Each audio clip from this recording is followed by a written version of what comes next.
Assalamualaikum warahmatullahi wabarakatuh. Saya Riza Taufikur Rahman. Saya membuat video ini untuk memenuhi tugas mata kuliah studi hadis. Di dalam video ini, saya akan mengenalkan kalian dengan sejarah penulisan dan pembukuan hadis. Sebelum ke sejarah, kita harus mengetahui terlebih dahulu tentang pengertian hadis. Secara singkat, hadis berasal dari akar kata yaitu hadatsa yahdutsu hudusan wa hadatsan, yang artinya berita atau perkataan. Kemudian secara istilah, hadis adalah hal-hal yang berasal dari Nabi Muhammad SAW, baik berupa perkataan, perbuatan, penetapan maupun sifat-sifat beliau, baik sifat-sifat fisik, moral maupun perilaku, sebelum beliau menjadi nabi maupun sesudah menjadi nabi.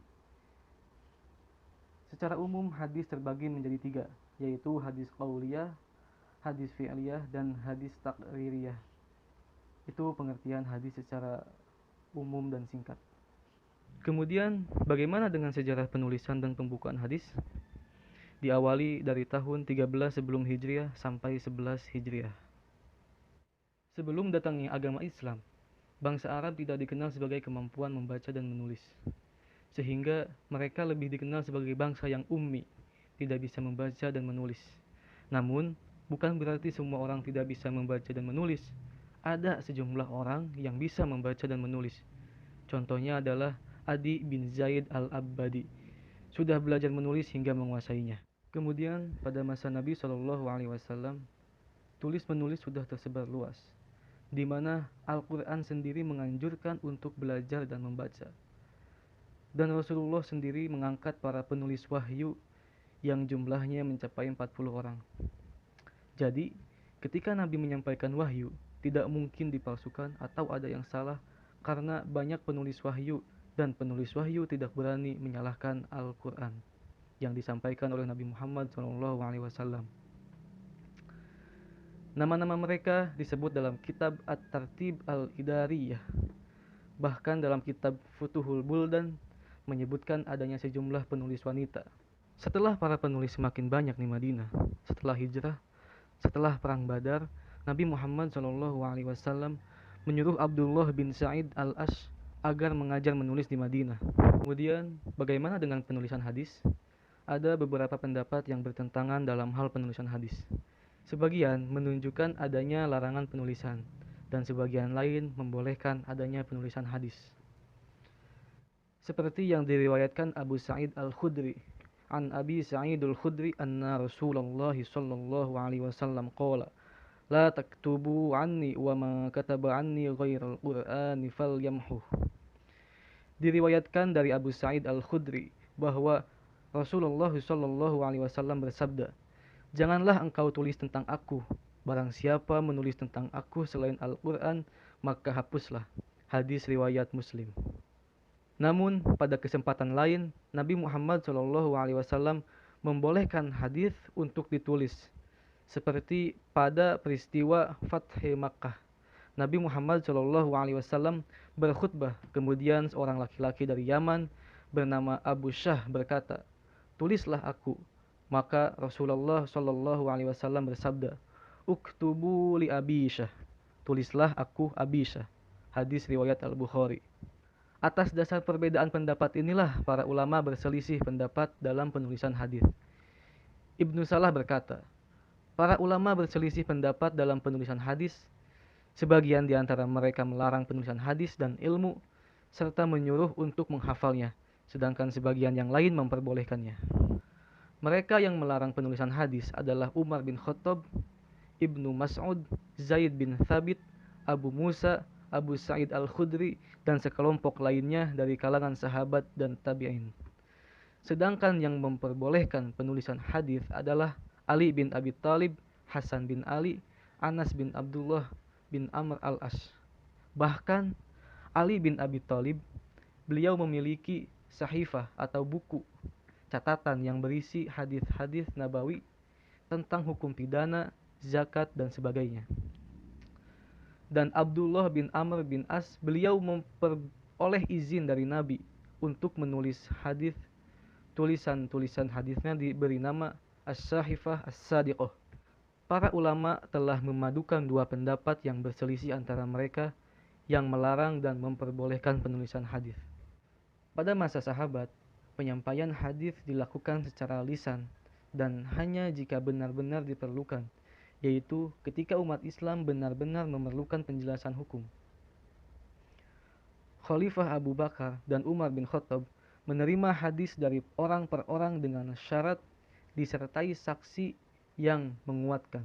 Bahkan Ali bin Abi Thalib mensyaratkan sumpah di samping saksi. Oleh karena itu, masa Khulafaur Rasyidin disebut sebagai masa pembatasan periwayatan atau taklil ar-riwayah. Pada masa Ali, timbul perpecahan di kalangan umat Islam akibat konflik politik antara pendukung Ali dan Muawiyah. Akibat perpecahan ini, mereka tidak segan-segan membuat hadis palsu untuk mengklaim bahwa kelompoknya lah yang paling benar untuk mencari dukungan dari umat Islam.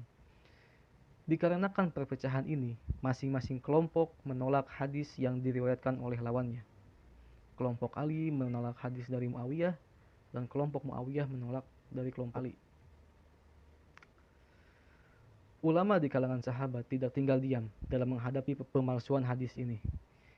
Mereka berusaha menjaga kemurnian hadis, di antaranya dengan mengadakan perlawatan atau pencarian rihlah ke berbagai daerah Islam untuk mengecek kebenaran hadis yang sampai kepada mereka. Faktor yang menyebabkan para sahabat mengadakan pencarian untuk mencari hadis karena para sahabat senior telah pindah ke berbagai kota lain pada masa perluasan ekspansi wilayah Islam. Nah, ini adalah masa pembatasan hadis pada masa sahabat atau taklil ar-riwayah.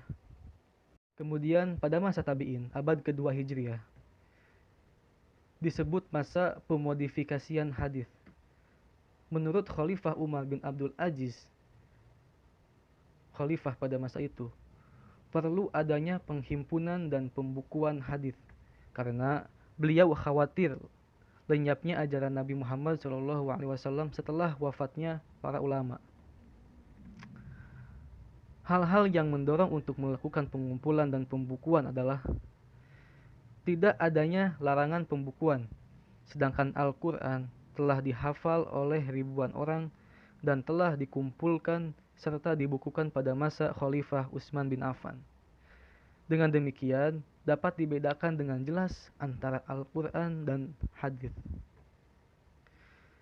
Kemudian, kekhawatiran akan hilangnya hadis karena ingatan kuat yang menjadi kelebihan bangsa Arab semakin melemah. Sedangkan para ulama telah menyebar di berbagai penjuru negeri Islam setelah terjadi perluasan kekuasaan negeri Islam. Dan munculnya pemalsuan hadis akibat perselisihan politik dan mazhab. Setelah terjadinya fitnah dan perpecahan kaum muslimin menjadi pengikut Ali dan pengikut Muawiyah serta Khawarij yang keluar dari keduanya.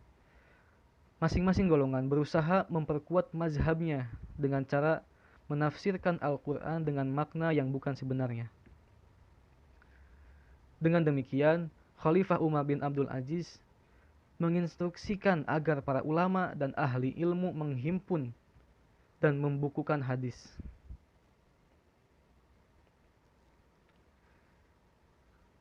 Muhammad bin Muslim bin Shihab Az-Zuhri adalah orang pertama yang melaksanakan tugas pemodifikasian hadis atas instruksi dari Khilafah Umar bin Abdul Aziz.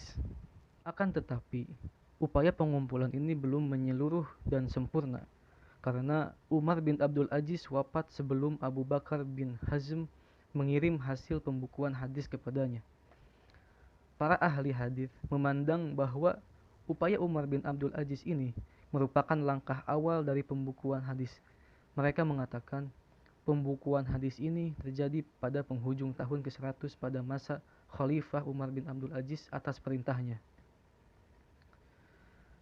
Pembukuan hadis pada masa ini masih bercampur dengan perkataan dan fatwa para sahabat.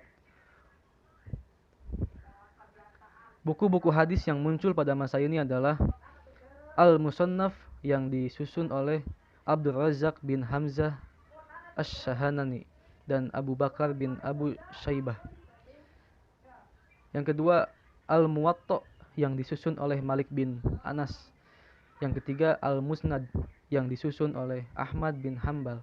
Yang ketiga, yang keempat As-Sunnah yang disusun oleh Sa'id bin Mansur. Karya-karya tersebut tidak terbatas pada kumpulan hadis-hadis Rasulullah SAW, akan tetapi bercampur antara hadis Nabi, perkataan sahabat, dan fatwa para tabi'in. Kemudian masa tabi'in, yaitu abad ketiga Hijriah. Periode ini disebut dengan masa keemasan pembukuan hadis. Sebab pada masa ini ulama memisahkan hadis Nabi dari yang bukan hadis, dan setelah berhasil pula mengadakan filtrasi atau penyaringan, sehingga telah dapat dipisahkan antara hadis yang sahih dan bukan yang sahih. Pada masa ini lahir 6 buku induk hadis atau yang disebut Kutubus Sittah, yaitu yang pertama Sahih Al-Bukhari, yang kedua Sahih Al-Muslim, yang ketiga Sunan Abu Daud, yang keempat Sunan At-Tirmizi, yang kelima Sunan Ibnu Majah, dan yang keenam Sunan An-Nasa'i. Kitab-kitab inilah yang menjadi rujukan hadis para ulama sekarang. Kemudian penertiban pembukuan hadis pada abad ke-6 sampai Kemudian penertiban pembukuan hadis pada abad ke-4 dan ke-6 Hijriah. Periode ini disebut masa penertiban pembukuan hadis, di mana teknik pembukuan hadis telah lebih sistematis dibanding masa-masa sebelumnya. Di antara bentuk pembukuan hadis pada periode ini adalah kitab Mu'jam, kitab Mustadrak, kitab Al-Jamu, kitab Ikhtisar, dan kitab Syarah. Dan pembukuan hadis pada abad ke-7 sampai 12 Hijriah. Perkembangan penulisan hadis pada masa ini adalah menyusun kembali kitab-kitab hadis terdahulu secara sistematis agar memudahkan umat Islam untuk mempelajarinya, seperti disusun sesuai bab-bab, bab nikah, bab muamalah, dan lain-lain. Kitab-kitabnya yaitu Al-Mawdu'at, Al-Ahkam, At-Tahraf. Abad selanjutnya sampai sekarang tidak ada lagi yang berarti dari para ulama dalam bidang hadis, kecuali hanya membaca, memahami, mengamalkan, dan memberikan syarah pada hadis yang telah terhimpun sebelumnya. Kemudian tugas kita sekarang adalah mempelajari dan mengamalkan hadis-hadis tersebut untuk tetap menjaga kemurnian hadis-hadis tersebut.